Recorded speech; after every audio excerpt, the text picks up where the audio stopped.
What's up, my friends? What's going on? Welcome into another Crossing the Line short here. It's myself, Tyler Zulli, Jack Milewski, and you guys know what time it is. Fantasy football season is in full swing. Now, if you're like me and your league is silly, you've already had your draft. If you're like Mike DeVella, you're doing it this week. In Jack's league, it seems like you guys are a little bit smarter because you guys are coming up still, have not had your draft, I believe, at least in one of your leagues. Yeah, Um, we haven't I haven't had a draft in any of my leagues yet. so the turmoil of these early summer drafts drive me absolutely crazy. But I digress because we are going to break down some of our favorite players, some of our not so favorite players, and one player that we each believe can help you win your fantasy football league. Now, are we experts? No. Are we smart? That's up for your interpretation, but we'll figure it out as we go. We're going to play a little fantasy football 3-2-1. Jack, what that means is I'm going to have you give me, and I'll give you mine as well. I'm going to have you give me three players that you love for the 2023 fantasy football season, two that Mhm. you're not so high on that maybe everybody else is, and one player that you think is going to help you win your fantasy football season that is off the grid just a little bit. But before we go any further, if you would not mind, if you wouldn't mind hitting that like button and give us a little bit of a subscription, we would really appreciate it. You guys are the absolute best, and we love doing this content for you. So please help some brothers out. It's free. That's the best part. It is. It takes about 2 seconds too. Free. But let's get right into this thing. Fantasy football 3-2-1. Jack, we'll start with our three, which is three players that you love this year. Now, with the understanding that this doesn't necessarily have to be, guys that are not top 100 or top 50. If you've got a player that's going in the third round or the second round, please feel free to take them. We know that you love Patrick Mahomes. We know you love Justin Jefferson. We know you love, XYZ player, but maybe take the next step down. Three players that you love in fantasy football this year. Yeah, I guess I feel like I'll go one, you go one, just so we don't maybe Sure. steal each other's thunder. Or if I get the player that you love, then I'll watch your joy come off your face. But yeah, let's go with the one guy I love. I'm going to try to mix up positions a little bit here. Wide receiver. Like 2 years ago, this wasn't even a shocker. This was like almost as saying as dumb as like I love Justin Jefferson, but I love Calvin Ridley this year. I love the Jaguars offense because I think Trevor Lawrence took a big step last year and he's only going to get better. ETN is going to be really solid as the running back there. And I don't care that he took a year off. Like it wasn't because of injury, so he could still train at a high level and be ready for football. And I don't really see any reason why Calvin Ridley can't click immediately. Right now, I think he's currently being drafted outside the top 15 in most formats. And I don't think it's a stretch at all to say he's going to be a top 10 wide receiver. And in a lot of formats could easily be considered as probably a top 5 wide receiver when it's all said and done, because that's exactly what he was when he was healthy in Atlanta. So Calvin Ridley's one of the guys that I love just because of that value. Yeah, I think you're not alone. I think a lot of people are targeting Calvin Ridley, and they're trying to have the conversation of, is it Calvin Ridley? Is it Christian Kirk? Can Zay Jones still be effective? To me, all I needed to see was that one route running video where Zay Jones ran his route, and he looked like he was running in slow motion compared to the insane route that Calvin Ridley Yeah. ran. Yeah. You know what? Since you've given me Calvin Ridley, why don't I piggyback off that with his quarterback, the guy that I think is an absolute has an absolute chance at winning the NFL MVP this year. The AFC South is a bad division outside of the Jacksonville Jaguars, and in year three with Trevor Lawrence, you saw year one he stunk, and I think Joe Montana, prime Russell Wilson, all those guys would have stunk with Urban Meyer as their head coach. Year two, Doug Peterson comes in and there's vast improvements, especially after the rough start or the rough middle of the season that the Jags had, because they got off to a good start, struggled in the middle, and then had a good surge at the end. Trevor Lawrence is absolutely an MVP candidate this season with all of those weapons in mind. But the fact that they should go at least 5-1 in the AFC South with a relatively manageable schedule, especially considering they were a playoff team last year. One of the guys I love in fantasy football this year, especially if you want to wait and allow other people to take Patrick Mahomes, to take Jalen Hurts, to take Josh Allen. If you want a guy that's next tier but could bump up into tier one by the end of the season, Trevor Lawrence is your guy. Yeah, I agree. I mean, if he's throwing to Ridley, like they've got weapons, and he's just showed all the things you need to show in your first couple of years in the league to prove that he's going to be around for a long time and be successful. Another guy I'm really, really high on this year. He's going top 10 in most, like, at the position in most drafts anyway, but I think he finishes RB3 behind only Austin Eckler and CMC is Tony Pollard. I love Tony Pollard this year. He should have been the guy for the last 2 years in Dallas because Zeke just didn't have the burst that he had when he entered the league. He's finally going to be the guy in an offense that loves to run the ball and relies on the run a ton, even though they've got CeeDee Lamb at wide receiver. Everyone that says they're not sold on Dak, all you have to do is watch how the Cowboys operate their offense to know you're right, because even with elite wide receivers, they still run the ball a ton. So I think Tony Pollard's going to get a ton of work. I think he's still fresh because he's been working in a running back by committee for the last couple of years as essentially the backup running back. Number 2 on the depth chart is Rico Dowdle. So I don't think there's going to be much competition for number 1 carries. And he's also really, really good at catching the ball. So if you're in a PPR league, he's going to rack up those points as well. I just really, really like Tony Pollard. And I think in a season where he's finally going to prove, can he be the starting running back? He's going to do that and then some. I think Tony Pollard is destined to have a really good season because, quite frankly, Jack, and I know Eagles fans don't want to hear this, I think the Dallas Cowboys are going to have a really good season. I think the Eagles still win that division, but Dallas is very, very good. They're top heavy. I think that their depth is not particularly strong, but their top heavy talent is really good. Would not be stunned for Dallas to win 10, 11 games this season and be right in the thick of things come December in this. And I think Tony Pollard's going to have a big play in that. This is not a new statement. In fact, I'm not even going to take credit for this guy this year. I will take credit for him last year because I expected him to be good last year. 97 touches his rookie season, 115 touches his second year. And this guy could finish as wide receiver 1 through 3 when it's all said and done. It's Matthew Berry's ride or die guy this year. It's the sun god, Amon-Ra St. Brown. The Lions are going to be really good. I think they have a very legitimate chance to win that division. Jared Goff is much better than people want to give him credit for because he had one really horrific season to close out his tenure with the Rams.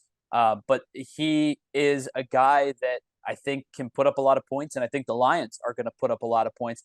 And Amon-Ra St. Brown's a huge part of that. With Jameson Williams suspended for the first 6 weeks of the season, no DeAndre Swift, who was a big pass catcher out of the backfield for the Lions last year.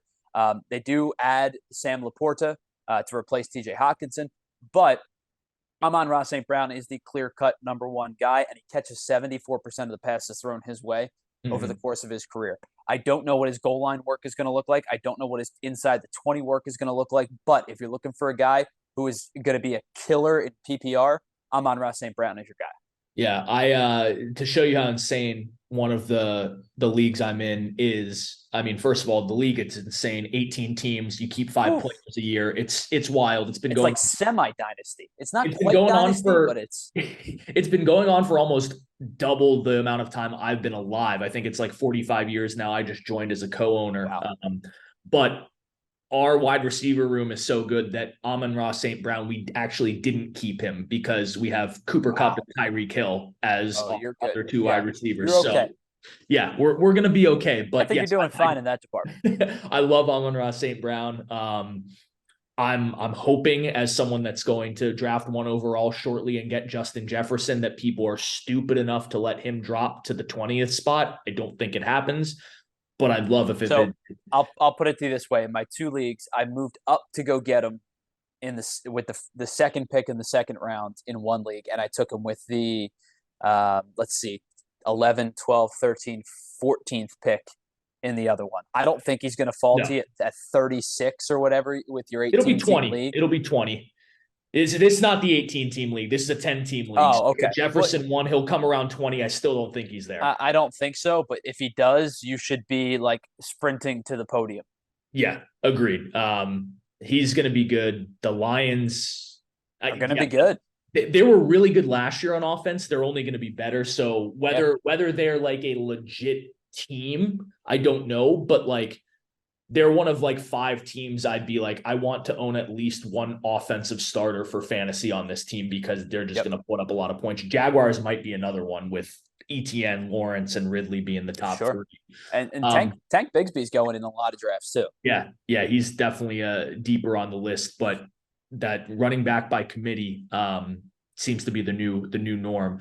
I'm going to cheat a little bit on this last one because why not? But this is a like don't know which one I love more yet because I don't know which one is going to be the number one guy, but I'm going to say my next love is Rashad Bateman / Zay Flowers because Flash. Lamar Jackson has never had a number one target in his career. And if he can finally find a number one target, which I think will be one of these two guys, he's going to latch onto them and never let go. Bateman has the probably greater chance just because he's been in the league for a couple years. He was already starting to establish himself as said guy until some injuries derailed last season.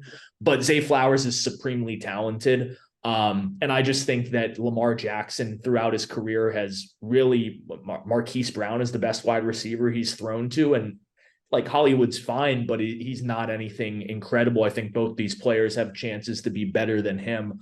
And for a guy that his best target has been a tight end for the last 3 or 4 years in Mark Andrew. If he can get a number one wide receiver, I'm going to latch on to that guy because Lamar Jackson is incredible. And all he needs is a little bit more deep threat around him to be a top 3 fantasy quarterback for the foreseeable future. If Lamar Jackson stays healthy, this will be the first time that you have potential to have 3 guys, maybe even 4, depending on what the situation with Odell Beckham Jr. is, that you could trust throwing the football. You know he could trust Mark Andrews. Yep. You know over the years, well, some would say he could trust Hollywood Brown, but Hollywood Brown has a drop problem. Yeah. He always has. He had at Oklahoma. He does now in Arizona when he plays.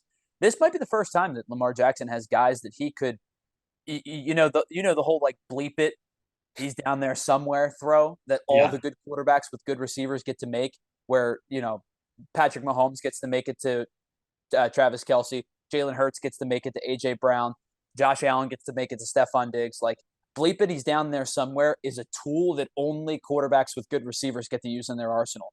And maybe for the first time ever, Lamar Jackson gets to use that tool. We'll see.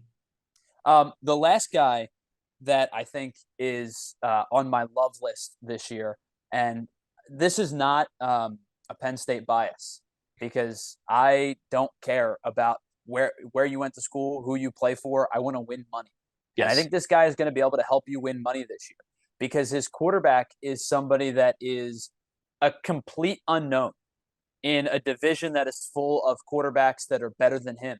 But if this guy can play at a competent level, if Sam Howell can play at a competent level, Jahan Dotson is a threat for you in fantasy.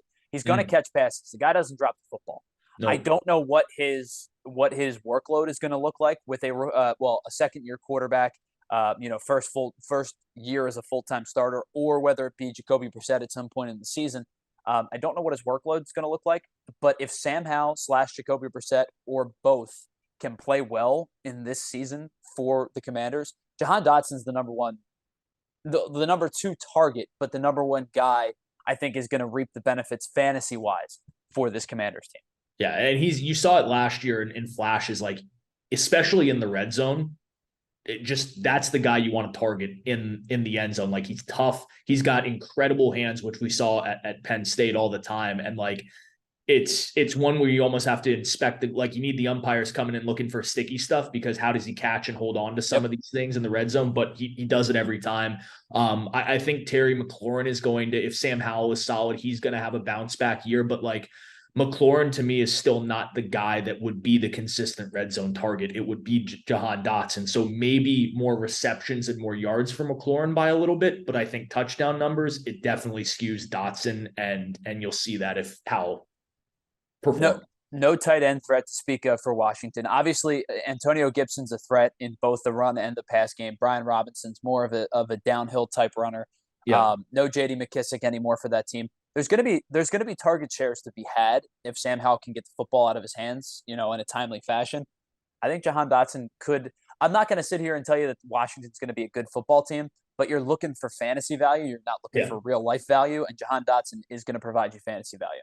Yeah, I agree completely. And I think that, when you look for he's like one of those in the 6th, 7th round where you already have your starters locked Yep. up. Like if you want a guy that's going to be a solid flex, and if he really takes that next step, could just surpass one of your starters, Jahan Dotson's one to look at. All right. That's our three that we like, three guys that we love. Let's get to our two that we don't love heading Oh, into I the love to hate. 2023 fantasy season. It's time for you to spit nothing but hot takes, Jack. Give me two players that you don't like heading into the 2023 fantasy season. These are not even don't like. These are hate. I hate these players. I hate them. I That hate bad, them. huh? I hate them.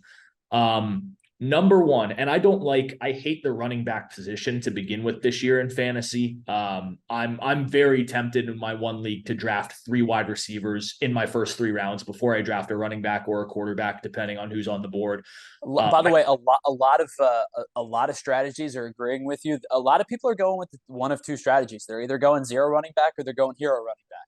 Yep. And if you decide to go hero running back, you're leaving a lot of elite receivers on the board. If you decide to go zero running back, you may end up like me with some lesser talented running backs, but you've got 4 receivers who are number ones.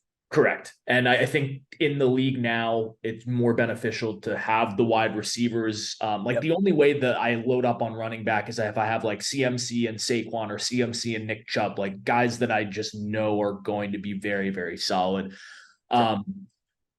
Najee Harris, hate him. Really? This year. Hate him this year.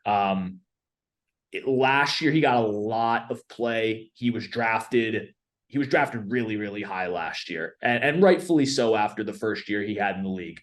But he got injured. He had a steel plate in his foot.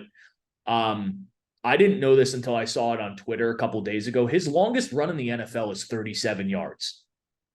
That's it? The longest run in the NFL is 37 yards. Najee Harris. He obviously didn't bust a big play in his rookie season. No, and he didn't bust one last season. His average yards per carry was one of the lowest. He just had good fantasy production because he had a lot of carries. Quarterback situation is not great in Pittsburgh. And now I actually think, though, that they have George Pickens and Deontay Johnson. Like they're going to be throwing it to their wide receivers a little bit more. And then you have Jaylen Warren just nipping at the bit to get out there, and he's looked good in preseason. He's got that pull-away speed. I think Pittsburgh's trending more to a running back by committee, and you still have Najee going top 12 amongst all running backs. There's no way if I'm drafting a running back in the 3rd or 4th round and Najee Harris is on the board, that I'm drafting him over anyone else that's either a full-time starter or in a solid committee. I just don't like a guy that's not explosive. And even last year when he was getting all the touches, quite simply wasn't a great fantasy running back. Yeah, I think that Najee Harris is going to do one of two things this year. He's going to struggle, like you said, because of them spreading the football around, or Pittsburgh exceeds expectations, and he's a massive part of it. Yeah. And because of that doubt, it's hard to consider him amongst the league's elite and even amongst the younger running backs. Like when you think about guys who may be in committees of their own, like I would rather Breece Hall than Najee Harris. I would rather, even though he's never been tested as a full-time starter, I'd rather Alexander Madison instead. I'd rather Khalil Herbert instead of Najee Harris. And I know that people are going to say, wow, you're crazy going to a bunch of guys that have never been full-time starters before, but I don't know. I really don't know with Pittsburgh how they're going to operate their offense. Let's go to a guy in plays for a really good team, and he himself is a really good player.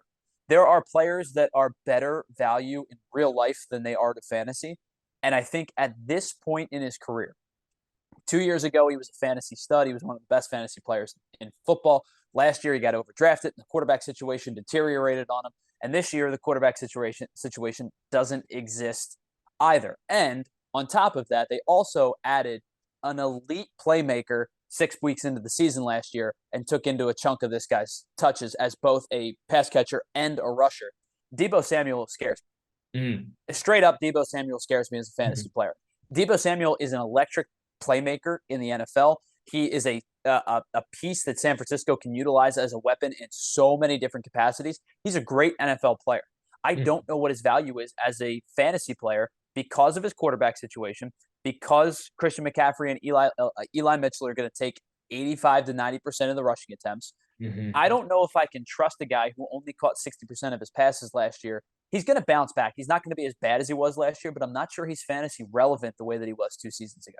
The 49ers are so interesting in fantasy because they're like for a lot of years, other than a couple where they were truly breaking records, like the New England Patriots, incredible team, but like there was never more than one or two players where you're like, damn, I have to get them in fantasy. And 49ers strike me as the same way. Like this is the first year where I think people are truly realizing that, hey, just because he's considered one of the best tight ends in the league, maybe George Kittle shouldn't be drafted in like the third round or even Sure. in the second round. Um, the quarterback situation still a little interesting there for sure. Christian McCaffrey, obviously, bona fide fantasy superstar, always will be. But like if you're drafting a wide receiver this year for the value and where they're going to be going, it should definitely be Brandon Ayuk off of the Agree. 49ers. It should not be Deebo Samuel. So yeah, I agree with you. I had Deebo last year after his breakout season, and he's fine, but like you're talking about a guy that's probably going in third round at the latest in your drafts. I just don't know if the value is there this year. Yeah, I think that it's going to be it's just too hard to predict, right? Like, Yeah. so I'm not again. I don't want to make it sound like I hate Deebo Samuel. He's an elite athlete. He's an elite football player. He means so much to the San Francisco 49ers. I just don't know what he means to your fantasy team this year. Yeah. I'm going to go slightly similar vein. This team's definitely going to be worse, but big reason why this guy is going to fall in value and I just don't like him this year is because of the quarterback situation. But we even saw last year, like, you know, and the last couple of years, he's a very boomer bust player to begin with. I really don't like Mike Evans this year, though. I think Tampa Bay is going to be a dumpster fire fantasy wise because of that quarterback situation. Like Baker Mayfield is just not it.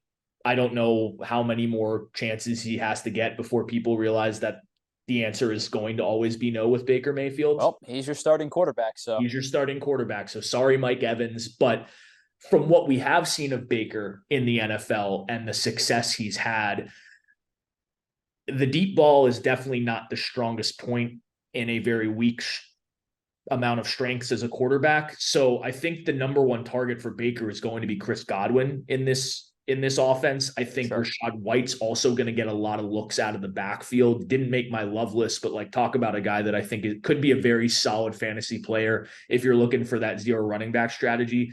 White in the backfield for Tampa is very, very good because he's going to get the bulk of the carries and he's going to be threat in the passing game now that Fournette's no longer there.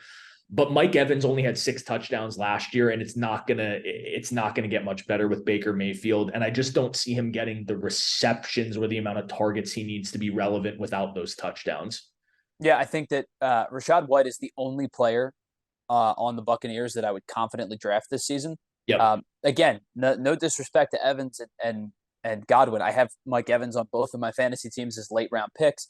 I think that he could be a productive NFL player. I think he's going to give the Buccaneers good stat lines and good numbers, but I don't know if that, let me rephrase that, good productivity, but I don't know if that translates to stat lines. And that's all you care about when it comes to fantasy football is stat lines. 100%. So the other one, I went with one player on a really good team that I think is better for his real life team than he is for fantasy. I'm going to go with a group of guys on a really good team that are better in real life than they are for fantasy. Do not, I'm sorry, do not. I just can't fathom picking any of these guys, let alone at more than one. Don't pick an Eagles running back this year. This team is going by committee. DeAndre Swift's going to be the pass catcher. Rashad Penny could be an early down back. Kenny Gainwell, quite frankly, Kenny Gainwell may end up being the Eagles slot receiver when the season, you're in the midway point and he's their number 3 because he's the best pass catcher out of not out of the backfield. He's the best pass catcher to run routes of this running back group. And quite frankly, he might be a better receiver than Quez Watkins and Olamide Zaccheaus anyway. But none of these guys hold standalone value as running backs. Whether you want to pick DeAndre Swift because he's the name, you want to pick Rashad Penny because he hasn't been healthy. All these guys are going to be good pieces for the Eagles. But when you have a team that is going to cycle running backs, plus you have a quarterback who anytime they're inside the 5, guess who's getting the football? We all know it. It's Jalen Hurts, right? Whether it be on the read or the tush push or whatever you want to run, right? If they're running the football, Jalen Hurts is scoring the football. That's their recipe for success last year. It's going to be their recipe for success again this year. If you're looking strictly for fantasy value, none of the Eagles running backs have fantasy value this season. No, completely agree.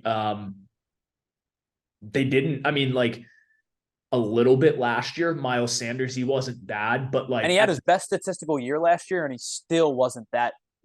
I was gonna say, as far as number one running backs go, that was not a good enough season. Like Miles Sanders is probably going to be a better running back fantasy wise this year than he was last year with a much better Sure. team, the Eagles, because he's going to get the bulk of the carries. Like I think when we talk about the strategy for running backs, if it's not one of like 4 or 5 guys in McCaffrey, Saquon Barkley, Austin Eckler, Tony Pollard, Nick Chubb, like to me, those are the 5 in any order you want to put them in fantasy football this year. I don't really care what the format is. Those are probably my top 5 no matter what.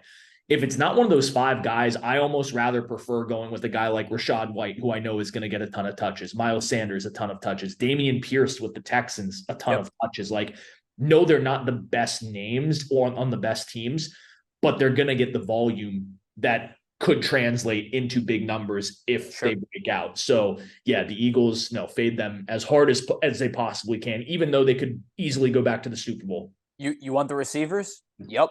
You want the tight end? Yep. You want the quarterback? Yep. Yeah, you do. Probably want the defense too. You probably even want the kicker because Jake Elliott's been really good the last couple of seasons. Yep. The one position group you don't want, the running backs. Running back. All right, so let's get to our number one. One player, a sleeper. One player, Jack, that you think not only can be a sleeper, one player that can help you win a fantasy football championship this year. Sean Clifford. And let me give you goodbye. As good as he's looked in preseason, he's just not going to get the amount of snaps that he needs to win you a fantasy football championship. Don't you have to get snaps to win a fantasy championship? I'm telling you, by mid-season, he's the starter. Jordan Love, the experiment will not work. So the one guy that I think, and this might be like, it depends on how many teams, I guess, are in your league to define what a sleeper truly is. Because like, if you're in an 8-team league, there is no such thing as a sleeper. Yeah, everybody in your league is going to be good. Yeah, if you're in a 10-team league, you have sleepers, but like they're not completely off the board. And then if you get 12-team or more, like you might have to go off the board to the point where you don't know if he will ever start during the season, but you're banking on an injury. Right. So the guy I'm going to go with, there are a lot of factors that play into it. But like if you're in a deeper league and you're looking for that diamond in the rough per se, I love Zamir White this year. He's the backup to Josh Jacobs on the Raiders. There are reports that Jacobs will be there for week 1 and play for the Raiders. But there have only ever been 2 running backs that have led the league in rushing and then done it again the next year. So I think Jacobs, no matter what, even if he has a great season, he's not going to be as good as he was last year. Based on how this contract negotiation has gone, I don't think Josh Jacobs is a Raider after this year. Nope. So, and if they're bad, he may not be a Raider by the end of the trade deadline. So what do they have to do then? You plan for the future. What's the future look at the running back position for the Raiders? It's Zamir White. You have Devontae Adams, but your quarterback situation for fantasy is not nearly as good as it was last year. If Jimmy G's the starter, Devontae Adams is not putting up gaudy numbers. So I think we start to see a little bit more for the running backs. And not only can White run the ball, but he can catch it out of the backfield too. I think if you're like banking on if this starter doesn't play as much, or if he goes down with an injury, or if he quite simply just never ends up playing for the team this year because he doesn't want to, like Zamir White can win you a fantasy league if you draft him. So there are a lot of rookie running backs that are primed to potentially take over some good situations. So you have guys like Tajay Spears in Tennessee. You have guys like Chase Brown with the Cincinnati Bengals. Jerome Ford is a second-year guy with the Browns, with now only with no more Kareem Hunt and Dearness Johnson. But these guys are not like, if you're in a dynasty league, pick these guys. Right? Yeah. If you're in a spot where you can do that, pick them. But for a 1-year setting, I'm going to somebody with a little bit more of a history in the NFL, somebody who, when he does step up or step in, he has stepped up. And because of the fact that the number 1 running back in front of him is still coming off of an injury, no, it's not Dalvin Cook. We're going to Denver. Samaje Perine is going to win you a championship this year, especially if Javonte Williams is not available, especially at the start of the season, and it becomes evident that Perine is running the football well for Sean Payton and the Broncos. They're not going to turn their back on a running back that's played well. if P. Ryan gets extended minutes and extended snaps and he can be that guy, I think that he is going to be a guy that's going in like the 12th to 14th round in most leagues because he's a number 2 that is going to help you win Yeah, a lot of fantasy games. And he's always been a number 2, so it's not like he was a starter. It's not like the Dalvin Cook situation where it's a huge name and then he goes into a committee situation, but the name alone will get him drafted high. Like, no, P. Ryan was always the backup for the Bengals and Joe Mixon. So the name will never jump off the board unless you are doing your homework. Yeah, love that pick. Now, the more, I mean, I hadn't done a mock draft until like by the time this publishes a couple of days before, but like I don't do mock drafts often. And I did 3 in the last couple of days. And man, have I talked myself into just going with like these lesser named running back. Like I'm going to win a fantasy championship with Miles Sanders as my number 1 and Alexander Madison as my number 2. And I'm going to laugh in people's faces. Yeah. I'm rolling with Madison and Khalil Herbert this year to start the year. Yep. I think it's worth it this year. I think wide receivers are here to stay. Yeah, I think you're going to get a lot of really good pass-catching tight ends, too. 2 rookies real quick in that tight end department that I really love. Sam Laporta with the Lions, Dalton Kincaid with the Bills. I think if you can get either of those guys late, they're going to help you a lot. 100%. Jack, this was a lot of fun. We'll check back in the midway point to show you how stupid we were in the fantasy football world. But we'll check back in with everybody next week with a full squad with Mark and Mike back at it. We'll get into our NFL predictions. We'll talk MLB playoff races. We got a lot to do. So thanks so much for hanging out with us. We will check back in with you next week right here on Crossing the Line podcast. Just remember, fantasy is always better than the real world.